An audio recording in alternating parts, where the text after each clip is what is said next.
Mirror Jewels has just returned to Diablo Immortal as of this morning, and we have some leaks, this and more in just a moment. Welcome back to Diablo Immortal, my friends. I hope you guys had a great Thanksgiving yesterday and are recovering from your food comas this morning. As of late, there have been a ton of different sneak peeks of World of Warcraft themed things coming to the game. I think that it's pretty set in stone that we're going to be getting some events coming soon. Clash of Saviors is what's here right now, but what else hit the game today? Well, Alley of Blood did. Nothing new, but it is the new mode that you can grind for some Battle Pass rewards, some normal gems, and some materials. Progress is being made for the Bout of Realms cross-region, Europe and Americas. These are the teams that are going to be involved. It's involved in the investigation stage as of right now. That being said, guys, I do have my tournament happening tonight. 10:10 is check-in, 10:30 is when the event starts. I will be live streaming this event tonight. I'm going to be posting that up on the channel this morning so that you guys can make sure that you hit the bell button or whatever it is so that you don't miss the event. It's going to be the first competitive tournament that I've ever streamed on this channel, and I would love it if you guys came through, even if it's just as a viewer. Now, before I dive in and do my Mirror Jewels runs, I want to take a look at this image a little bit closer. Now, there are definitely a few things that we can clearly see in here. The question is this the true update splash screen that we're going to get when these updates do drop? I guess time will tell, but it does look very legit to me. Notice we have a new 5-star gem inside of there. This 5-star gem is just something that has been speculated on for the skills. Nothing has been confirmed, but they're saying that the image itself is actually a confirmation of a new gem coming to the game. The second image from the left, it looks like we have some new Heliquary bosses again, which is something that we were expecting since we're going to be getting new Inferno difficulties. New Heliquary bosses were not a surprise, and they are very welcome.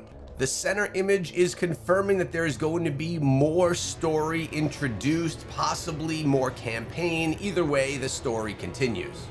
The second image from the right is showing that there's going to be some type of new crafting material, maybe some new type of, helmet, another level, or maybe even another piece. Either way, new equipment is always valuable and something that we're trying to enhance regularly inside of the game. I'm looking forward to seeing what that actually looks like a bit more in depth with some confirmation from Blizzard.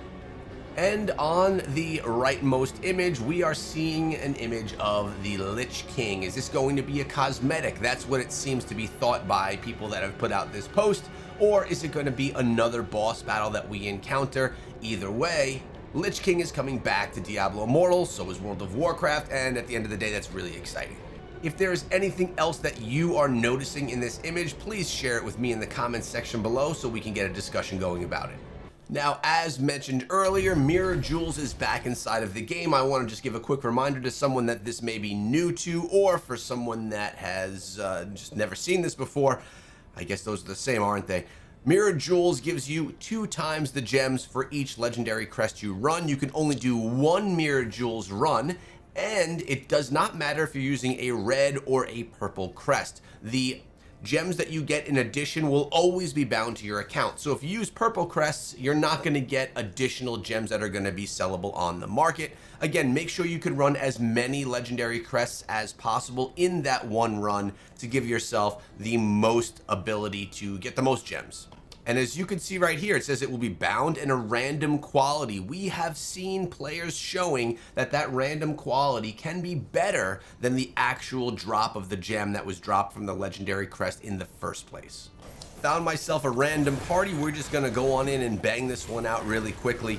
I try to usually jump in with friends, but I had no one available to hop in right now. Whoa, that was quick.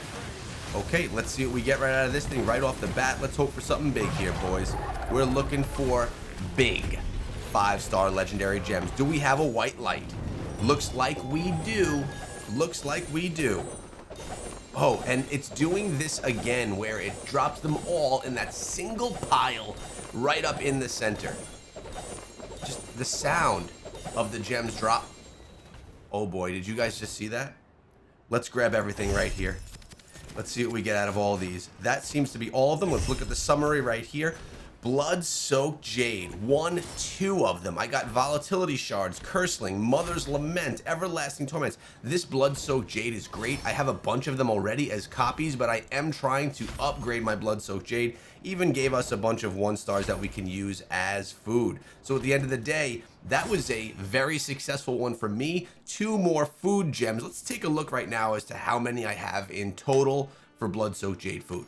All right, looking right here, it looks like I have 6 Blood-soaked Jades that are food, and I have a 7th over here. So 7 Blood-soaked Jades that I have to further upgrade my Blood-soaked Jade that I'm currently wearing that is a rank 6. So that's on its journey to rank 7.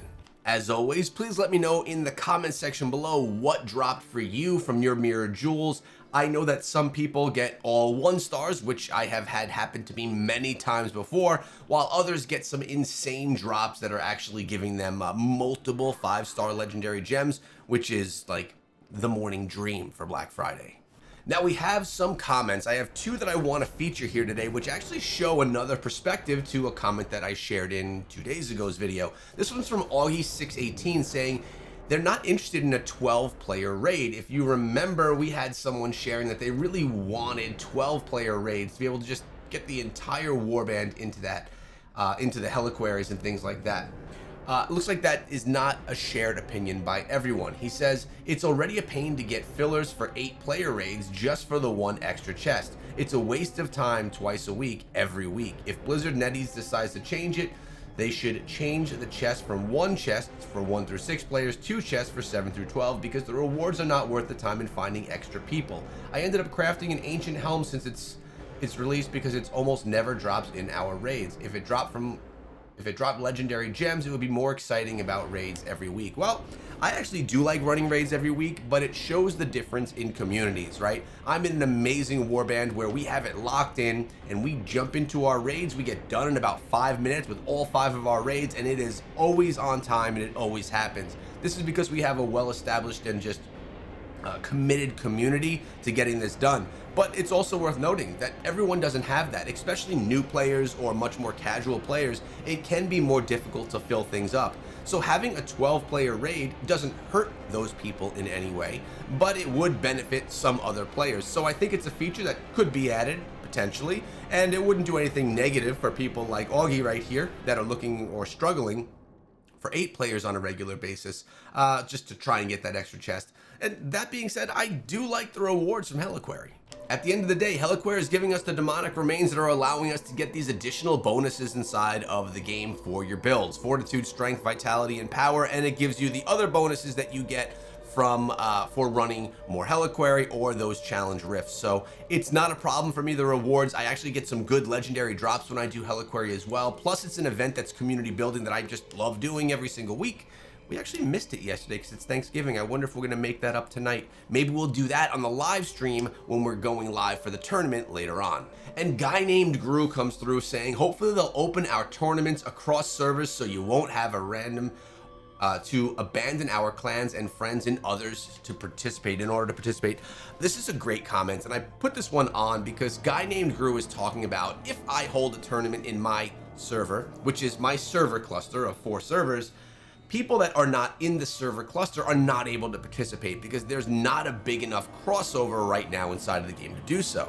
But I hold strong to the belief that if we can make war games a success and hold events like this to bring players together and have tournaments that are just fair, skill-based tournaments, the war games will grow and Blizzard will take the time to open up servers so that we can all do crossover server events. I mean, it's happening now for the Bout of Realms, so it's definitely a mechanic that can be used, and I would love nothing more than to hold tournaments here inside of my server that anyone that plays the game could join. I think this is a great comment by Gru, and I think it's going to be the direction of the game going forward. Cross your fingers. But I'm going to be preparing myself for tonight's events. I'm very much looking forward to the tournament. I'm also excited to see some of those leaks come through of what we may be seeing in this Diablo Immortal update that's upcoming. Bring back World of Warcraft, man. I think it was a great event, and I'm curious to see how they land it the second time around. Hope you enjoyed the video. See you later on tonight for the live stream, 10:30 p.m. Eastern. Have a good day.